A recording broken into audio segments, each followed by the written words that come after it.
English हा जो विषय होता त्या विषयात कॉपी म्हणजे चिटिंग चालली नाही म्हणून नेमका मी त्या विषयात फेल झालो आणि आमच्या गावातल्या 11 मुलांमध्ये मी एकटाच नापास झालो. मला नोकरी न मिळाली नाही याचं कारण होतं की माझ्याकडे काही डॉक्युमेंट्स नव्हते.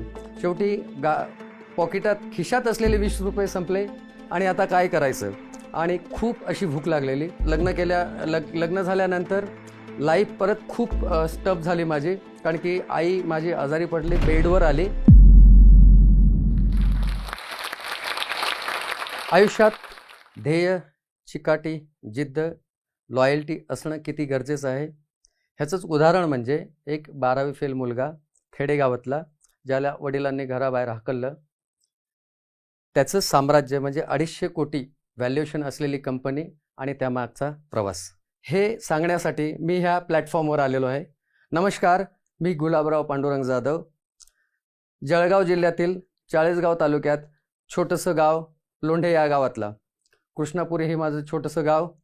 ह्याच्यामध्ये माझं शिक्षण 1ली ते 10वीपर्यंत गावात झालं आणि त्याच्यानंतर जी काही गरिबी आमच्या नशिबी पूजलेली, त्याच्यामध्ये 5 भावंडं आणि आईवडील असं आमचा परिवार. 10वीपर्यंत माझं शिक्षण झालं गावात.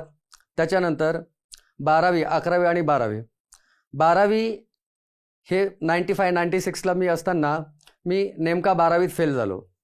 आणि त्याचं कारण हेच होतं की जशी 12th फेल हा मूव्हीज तुम्ही रिसेंटली बघितला असेल, मनोज कुमार, सेम तसंच झालेलं आहे.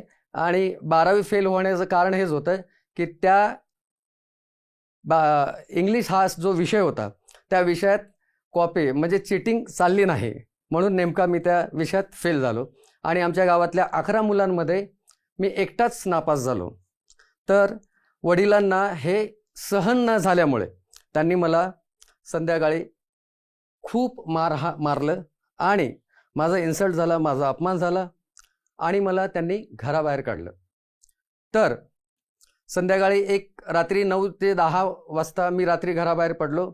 एक आईने मला 20 रुपये दिले आणि ते 20 रुपये गाठीशी घेऊन मी घराबाहेर पडलो. रात्र कशी तरी बस स्टँडवर घालवली. सकाळी चाळीसगाव या शहरात आलो आणि विदाऊट तिकीट रेल्वेने तो प्रवास चालू झाला. आणि प्रवास हा मुंबईला थांबला, कल्याणला. मुंबईला आमचे कोणीच नव्हते, म्हणजे माझ्या परिवारातला मी एकटाच 10वी 12वीपर्यंत शिकलेलं. फॅमिली बॅकग्राऊंडचं फायनान्शियली वगैरे असं काही नव्हतं. त्याच्यानंतर स्टेशनवरच रात्र काढली. 2-3 दिवस मित्रांनो मी नोकरी शोधली, पण माझ्याकडे एक ड्रेस म्हणजे एक पॅन्ट शर्ट व्यतिरिक्त काहीच नव्हतं. काही कागदपत्र माझ्याकडे नव्हतं. त्यामुळे मी 2 ते 3 दिवस नोकरी शोधली, पण मला नोकरी न मिळाली नाही. याचं कारण होतं की माझ्याकडे काही डॉक्युमेंट्स नव्हते. शेवटी पॉकेटात खिशात असलेले 20 रुपये संपले आणि आता काय करायचं आणि खूप अशी भूक लागलेली. तर शेवटी मी विचार केला की आपण एक हॉटेल गाठायचं आणि त्याच्यात काम बघायचं. आणि असं करत करत संध्याकाळी तो पूर्ण दिवस उपाशी पोटी मी कल्याणमध्ये फिरलो आणि एकविरा म्हणून एक हॉटेल मिळालं. त्याच्यात गेलो. त्या मालकाला सांगितलं, तर मालकाने सांगितलं की किचनमध्ये म्हणजे मोरीसाठी आम्हाला एक वर्कर पाहिजे, मुलगा पाहिजे, तुला चालेल का? म्हटलं निश्चित मला चालेल, कारण की एवढी भूक लागलेली की मी काही काम करायला तयार आहे. आणि लिटरली मला MAZ बॅग ठेवली आणि मोहरीत हे सगळं क्लीन करण्यासाठी, डिश क्लीन करण्यासाठी भूक एवढी लागलेली की मी त्या मालकालाही बोललो नाही की मला खायला दे किंवा जेवायला दे, कारण की तो मला काढून टाकेल ही भीती होती. म्हणून मी मोरी क्लीन करताना तर त्या प्लेटमध्ये काही उरलेले वडे आणि मिसळ आणि ती चुपचाप खाल्ले. सॉरी. असा प्रवास चालू होता. त्याच्यानंतर मी चहा विकायला लागलो मोरीतून आणि काही युरेका फोर्ब्स ही कंपनी होती, त्यांच्याकडे मी चहा वगैरे विकायला जायचो. आणि याच्या आतमध्ये मला एक रेफरन्स मिळाला. तिथे साई खानोलकर म्हणून एक ऑफिसर होते, जे तिकडे मॅनेजर होते आणि ओळख झाली त्यांच्याशी. आणि मी त्यांना सांगितलं की बाबा मला पण नोकरी द्या इकडे. आणि मी हाफ पॅन्टीवर आणि चहा विकणारा आणि मला नोकरीसाठी मी त्यांच्याकडे एक रिक्वेस्ट टाकली. तर त्यांनी एक मस्करीमध्ये मला सांगितलं, हो ठीक आहे तुला नोकरी देणार. आणि असा प्रवास झाला. मला त्यांनी रेग्युलर बोलवायचे इंटरव्ह्यूला मी जायचो आणि परत मला सांगायचे ते की अच्छा उद्या आहे. असं जवळजवळ 15 दिवस त्यांनी मला फिरवलं. मे बी त्यांनी माझी लॉयल्टी, माझी नीड, माझी गरज चेक केली असेल आणि 15व्या 16व्या कॉलला मला त्यांनी सांगितलं की ठीक आहे, मी तुम्हाला घेतो, एक जॉब देतो. आणि मी युरेकामध्ये माझी 4 वर्षानंतर म्हणजे 2000 साली मला एक नोकरी मिळाली, सेल्समन. म्हणजे आम्ही ते जे एक व्हॅक्यूम क्लीनर होतं ते विकायचं, डोर टू डोर बेल मारायची. साधारण एक 16 तासाची नोकरी होती, 1500-1600 रुपये पगार. पण मला त्यांनी जेव्हा एक रूम करून दिली, माझ्यासाठी ते देवच होते. मला रूम करून दिली, माझ्यासाठी त्यांनी तो सगळा प्रवास माझ्यासाठी एक सेट करून दिला. त्याच्यानंतर पहिल्या दिवशी जेव्हा मी टाय अंगावर चढवलं आणि ड्रेस घातला, तर त्यांनी मला सांगितलं की ह्या प्रवास, ही जर्नी खूप इम्पॉर्टंट आहे, ते तू ठरव. म्हणजे तुला माझ्यासारखं बनायचं आहे की परत त्याच आयुष्यात जायचं आहे. तर बस. आणि मला त्या व्यक्तीचं खूप मनात हे झालं की हा व्यक्ती दुखावला नाही गेला पाहिजे. आणि मी जोशाने कामाला लागलो आणि जवळजवळ 3 वर्षात मित्रांनो मी टॉपर झालो त्या कंपनीमध्ये. खूप सारं अवॉर्ड्स मिळाले मला त्या कंपनीत. 2004मध्ये लग्न झाल्यानंतर लाईफ परत खूप स्टप झाली माझी, कारण की आई माझी आजारी पडली, बेडवर आली आणि त्याच्यामुळे मला लास्ट बेडवर असल्यामुळे मला ती नोकरी सोडावी लागली. परत मी 2 वर्ष गावाला गेलो आणि त्याच्यानंतर आईचं देहांत झालं 2006ला. त्याच्यानंतर परत मुंबईला आलो आणि माझा छोटासा व्यवसाय चालू केला ॲक्वागार्डचा. आणि त्यानंतर मी आणि साईने ठरवलं की मराठी माणूस नोकरी करू शकत नाही किंवा बाहेरच्या स्टेटमधून आलेले लोक बिझनेस करतात आणि मराठी माणूस बिझनेस करू शकत नाही. असं ठरवल्यानंतर 2009मध्ये आपण एक बिझनेस चालू करायचा हे ठरवलं. आणि तोही पर्यावरणपूरक असला पाहिजे, त्याला कॉम्पिटिशन नसली पाहिजे फारशी, खूप लॉंग प्रोसेसने चाललेला बिझनेस असला पाहिजे. आणि 2009मध्ये आम्ही लहास ह्या कंपनी स्थापना केली. लहास याचा अर्थ LAHS, लहास म्हणजे let us all have success, हे याचं मिनिंग आहे. 2009मध्ये ही कंपनी चालू झाली. सोलर ह्या प्रॉडक्ट्सची आम्ही सुरुवात केली. 1,25,000 रुपये इन्व्हेस्टमेंट करून आम्ही ही कंपनी चालू केली. हा प्रवास धीरे धीरे चालू झाला. त्याच्यानंतर आम्ही एक नीड ओळखली मार्केटमध्ये की जी पाण्याची. तसं आम्ही 2011-12मध्ये रेन वॉटर हार्वेस्टिंग हे चालू केलं, वेस्ट वॉटर ट्रीटमेंट वगैरे चालू केलं. 2012मध्ये ही कंपनी आम्ही प्रायव्हेट लिमिटेड केली. साधारण एक 3 ते 3.5 कोटीचा हा टर्नओव्हर झाला आणि त्याच्यानंतर प्रायव्हेट लिमिटेड. त्याच्यानंतर 2012ला आम्ही काही असं विचार केला की आपल्या देशामध्ये अजून कचरा ही खूप मोठी समस्या आहे, जे सॉलिड वेस्ट मॅनेजमेंट. त्याच्यानंतर आम्ही विचार केला, 1 ते 2 वर्ष आम्ही R&D केली आणि पूर्ण असं अभ्यास केल्यानंतर कळलं की डम्पिंग आणि कचरा हा देशाचा खूप मोठा इश्यू आहे. देशच नव्हे, भारत देशच नव्हे, पूर्ण वर्ल्डमध्ये हा मोठा प्रॉब्लेम आहे. त्याच्यानंतर आम्ही खूप साऱ्या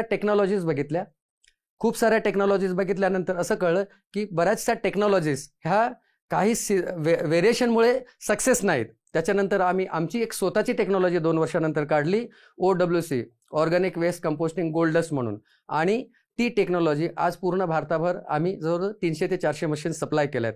नगरपालिका, महानगरपालिका, गव्हर्नमेंट PSU, प्रायव्हेट कंपन्यांमध्ये चालू केलेत. आणि असा आम्ही प्रवास चालू केला. त्याचे पेटंट्स वगैरे घेतले. त्याच्यानंतर साधारण 2014-15मध्ये हा एवढा प्रवास सोपा नव्हता. गव्हर्नमेंट टेंडर, मोठमोठ्या कंपन्यांशी फाईट करणं, त्याच्यानंतर मॅनपॉवर, एक्सपर्ट मॅनपॉवर आणि ह्या सगळ्या गोष्टी. टेंडरिंगमध्ये खूप प्रॉब्लेम्स यायचे. छोटी कंपनी, आमच्या फील्डमध्ये खूप अशा दिग्गज कंपन्या आहेत, खूप असे मोठे लोक आहेत, त्यामुळे आमचा निभाव लागणं, पण तरी आम्ही खूप फाईट करत होतो. याचा अर्थ की आमच्या कंपनीची कन्सिस्टन्सी आणि त्याच्यानंतर आम्ही खूप लॉयल होतो आमच्या बिझनेसशी. आमचे व्हॅल्युएशन एवढे क्लिअर होते की कुठलाही प्रोजेक्ट असतो, कुठलाही बिझनेस असो, खूप लॉयल आणि खूप कन्सिस्टन्सी ठेवायची आणि त्याच्यामध्ये काही एक चुकीचं झालं नाही पाहिजे, हे आमचं गोल होतं, ध्येय होतं. या हिशोबाने आम्ही चालू होतो. आणि 2015-16मध्ये आम्ही परत एक आविष्कार म्हणजे एक अशी गाडी डोक्यात आली की बऱ्याच ऑफिसर्सने आम्हाला सांगितलं की असं का नाही करत की तुम्ही आता जे काही मशीन्स बनवतात त्याला जागा लागते, कुठले हे करण्यासाठी मशीन्स असेंबल किंवा मशीनवर प्रोसेस करण्यासाठी, कचरा प्रोसेस करण्यासाठी जागा लागते, असं काही बनवा की ज्याला जागाच लागली नाही पाहिजे. आणि तो कन्सेप्ट डोक्यात ठेवून जवळजवळ मित्रांनो आम्ही 3 ते 4 वर्ष R&D केला आणि टोगो हे आविष्कार, हे मशीन्स लॉन्च केलं, जे टोगो म्हणजे treatment of waste on the go, म्हणजे चालता फिरता घन कचरा व्यवस्थापन. म्हणजे हे गाडीवरच ह्या कचऱ्याचं प्रोसेस होतं. आणि मित्रांनो सांगायला आवडेल, ही जगातली पहिली टेक्नॉलॉजी आणि पहिली गाडी आहे. मुख्यमंत्री साहेबांनी ठाणे महानगरपालिकेसाठी बुक केली, मुंबईसाठी ह्या बुक झाल्या गाड्या, आणि ह्या गाडीचं आम्ही एक लॉन्चिंग केलं, खूप धडाक्यात लॉन्चिंग केलं. सध्या ह्या आम्ही भारतभर काम करतो आहे आणि आमची काही मशीन्स आता आम्ही फिलिपिन्सला एक्सपोर्ट पण केलं. त्याच्यातल्या साधारण हा प्रवास करताना खूप सोपा प्रवास नव्हता, कारण की फिनान्शियल बॅकअप हे खूप महत्त्वाचं होतं. आणि गव्हर्नमेंट बिझनेस म्हणजे आपल्याला ठाऊक असेल की आम्हाला ॲडव्हान्स मिळत नाही, अशामध्ये आम्ही 50 कोटी 100 कोटी अशा ज्या ऑर्डर्स आहेत असे टेंडर्स भरायचो आणि त्या टेंडर्सच्या माध्यमातून आम्ही हे जवळजवळ आज महाराष्ट्रामध्ये 25 ते 30 महानगरपालिका आणि आउट ऑफ महाराष्ट्र जसं गोवा झालं, कर्नाटक, बँगलोर, केरळ अशा ठिकाणी सुद्धा आमच्या नगरपालिकेत आमच्या मशीन्स वगैरे गेल्यात. पूर्ण असा प्रवास करताना, हा जो प्रवास करताना खूप सोपा नव्हता, पण आम्ही आमच्या ध्येयावर ठाम होतो की जे काही करायचं खूप लॉयल राहायचं. आणि 2012 ते 13 आम्ही जो प्रोजेक्ट केला वेंगुर्ला घनकचरा, झिरो डंप, शून्य कचरा, तर त्याला आज 9 वर्षापासून अवॉर्ड्स मिळतात महाराष्ट्र शासनाचं. आणि ती जे आमचं जे कार्य होतं ते भारतभर गाजलं पूर्ण ठिकाणी. आणि आम्हाला त्या नजरेने म्हणजे घनकचरा व्यवस्थापन, वेस्ट मॅनेजमेंट म्हणजे लाहास, ह्या नजरेने सगळ्यांचं ते इंटेन्शन आणि बघणं झालं. आणि आज मित्रांनो सांगायला खूप आवडेल की आमच्याकडे 210 हे स्टाफ आहेत, साधारण 250 ते 300 असोसिएट आहेत, म्हणजे साधारण 500 लोक ह्या कंपनीसोबत जोडलेले आहेत. आणि साधारण आमचं जे कंपनी व्हॅल्युएशन हे 250 कोटीच्या आसपास आहे. आणि लवकरच आमचं जवळजवळ एक मार्च एप्रिलमध्ये आमचा IPO येतोय. आमचं ध्येय आहे की 2030 डम्पिंग फ्री इंडिया, म्हणजे भारतात डम्पिंगच नसलं पाहिजे, हे आमचं ध्येय. तसेच 2025 पर्यंत ही कंपनी म्हणजे 1000 स्टाफ असले पाहिजे, साधारण 1000 कोटीचं टर्नओव्हर असलं पाहिजे, हे आम्ही टार्गेट घेऊन चाललेलो आहे. आणि आपलं यंग जनरेशनला सांगायचं असं मेसेज द्यायचं असं आहे की कष्ट रडवतं पण घडवतं. आज हे जे काही घडलंय ते मित्रांमुळेच घडलंय.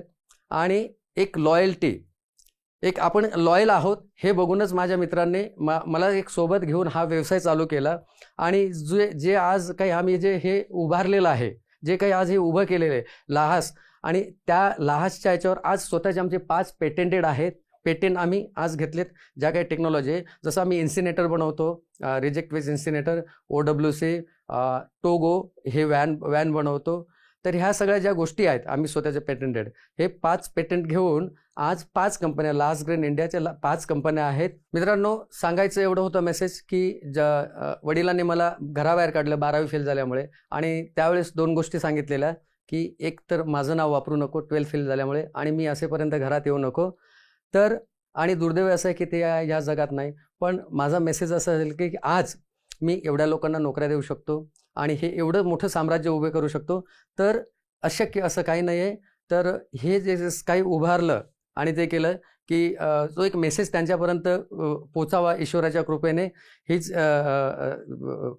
ईश्वराचरणी प्रार्थना करतो. मित्रांनो मला जोश टॉकने संधी दिली, इथे बोलवलं, त्याबद्दल मी त्यांचं खूप खूप आभार मानतो. धन्यवाद. हा व्हिडिओ आपल्याला कसा वाटला हे आम्हाला कमेंट सेक्शनमध्ये कळवा आणि आपल्या मित्रांसोबत शेअर करायला विसरू नका.